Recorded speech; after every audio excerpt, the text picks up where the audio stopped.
On the southern edge of Franklin, Tennessee, beyond the hum of modern traffic and the shade of oaks, rises a quiet hill with a violent past. This is Winstead Hill. From this rise, on November 30th, 1864, Confederate General John Bell Hood stood, peering north toward the town of Franklin, watching his army stretch for miles below him. What he saw was the beginning of the end. What he ordered became one of the bloodiest days of the American Civil War. But to understand what happened here, you have to understand how desperation, pride, and fading opportunity converged into one fatal decision. By late 1864, the Confederacy was unraveling. Sherman had taken Atlanta. The Union Navy controlled the Mississippi River. Lee was pinned down in Virginia, and Hood, recently placed in charge of the Confederate Army of Tennessee, was tasked with turning the tide in the Western theater.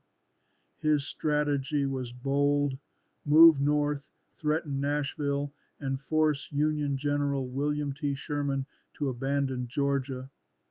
But Sherman didn't follow. Instead, he sent General John Schofield and his Army of the Ohio to delay Hood while he pressed his infamous march to the sea. So Hood chased Schofield up through Alabama into central Tennessee, day after day, mile after mile. Rain turned roads to rivers, wagons sank, men marched in threadbare boots, half-starved, exhausted, and still Hood pushed on. Then, in late November, Schofield slipped past him at Spring Hill, a tactical blunder that enraged Hood beyond reason. The Union Army had escaped north overnight, under his nose. Hood exploded in fury. He saw it not just as failure, but humiliation. So the next morning, as his men gathered here on Winstead Hill, Hood made his decision. He would not wait. He would not maneuver. He would attack. Winstead Hill provided him the view he needed. Franklin lay just a few miles to the north, nestled against the Harpeth River.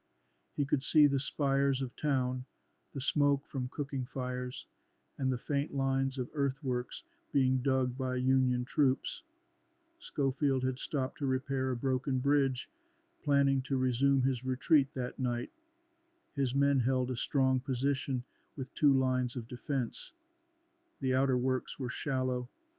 The inner line, anchored near the Carter House and Cotton Gin, was more formidable. Hood, undeterred, issued his orders around noon. He would launch a direct frontal assault against fortified Union infantry, backed by artillery, across open fields nearly 2 miles wide. 6 Confederate divisions would move forward at 4 p.m. It was a strategy straight from the Napoleonic era. But this was not 1812.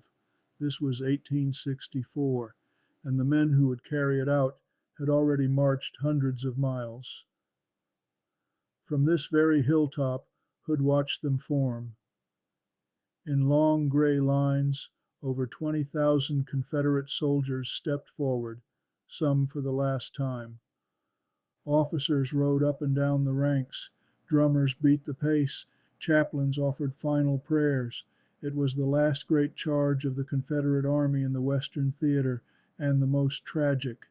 As the sun sank low, the signal was given, bugles called, flags rose, and the line advanced. They came down from Winstead Hill like a wave.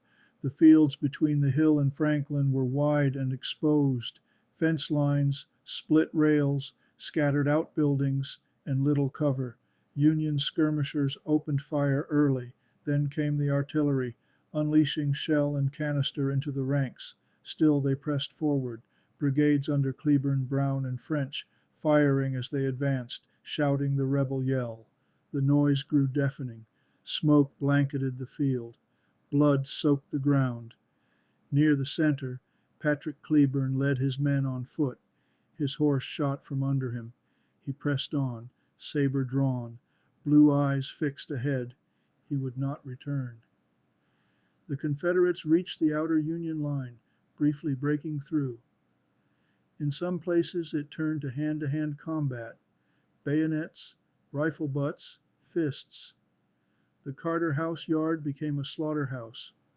Bodies piled so high, survivors said you could walk across the field without touching the ground. Union reinforcements, held in reserve, poured into the line. Brigades from the 23rd Corps sealed the breach. General Emerson Opdyke's brigade counterattacked with a fury, forcing the Confederates back from the cotton gin. By nightfall, the fields were choked with the dead. From Winstead Hill, Hood could hear the gunfire, see the muzzle flashes, feel the thunder roll across the valley. But he would not call off the attack. Wave after wave was thrown into the Union works until darkness finally swallowed the field.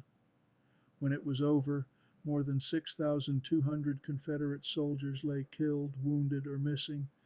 The Army of Tennessee had lost 12 generals in a single day, 6 killed outright, another 6 wounded or captured. It was a massacre, a bloodletting, a disaster. And Hood, he slept on the field, refusing to show regret. Winstead Hill bore witness to it all. The decisions made here shaped the fate of Franklin, of Tennessee, and of the Confederacy's western hopes. After Franklin, the Army of Tennessee was never the same. Just 2 weeks later, at the Battle of Nashville, Hood's remaining forces were routed entirely. His campaign had failed. His army was shattered. The war in the West was over.